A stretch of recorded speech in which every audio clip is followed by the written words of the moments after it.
Hi, it's Gita, and this is Swamp Watch, Presidential Edition. The federal government shutdown has entered its second week, and the president has taken a couple of actions to try and strong-arm Congress into passing funding for his legislative priorities and to end the stalemate. One of those actions is threatening the back pay of employees who are currently furloughed. Typically, an employee who is furloughed during a government shutdown, when they come back to work, they're paid for the days that they were on furlough, which is, of course, a tremendous waste of money for the government and part of why shutdowns are so harmful. But President Trump is threatening to reverse that standard policy and force Congress to pass new legislation for future government shutdowns, guaranteeing them pay. And he's hoping by creating this pain for the federal workforce, he's going to force Congress to capitulate. A second tactic President Trump is employing is threatening to lay off federal workers, and those layoffs have actually already begun. Layoffs mean that the employee is not furloughed. Their job is eliminated and they will not be able to come back. And President Trump has suggested that he's going to try and focus these layoffs in what he calls Democrat areas.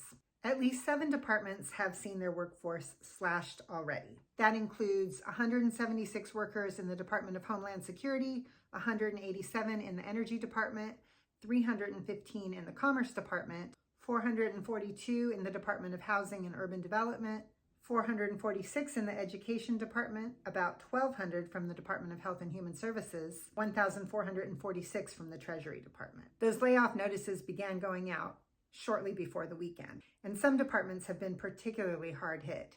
Almost the entire Office of Special Education and Rehabilitative Services has been laid off. Also, most of the employees in a federal government program known as TRIO, T-R-I-O, which is a college access program. And colleges are already beginning to complain that the layoffs within the education department are creating problems with the student loan program and federal funding for students who are currently in college. So far, Democrats are firm on their demand to restore Medicaid funding and federal subsidies for people who purchase insurance through the health insurance exchange, often called Obamacare. Despite all these cuts, President Trump is trying to make sure that the military gets paid. Like other essential federal workers, they'll be working without pay during this furlough period. President Trump announced today that he has directed Pete Hegseth to use all available Pentagon funds to make sure that the military does not miss a paycheck on October 15th. To do this, the Pentagon is diverting about $8 billion in funds, which is usually used for military research and development, as well as testing and evaluation. He's also floated the idea of trying to use tariff money to make sure that the military continues to get paid, but doing so could potentially have real repercussions.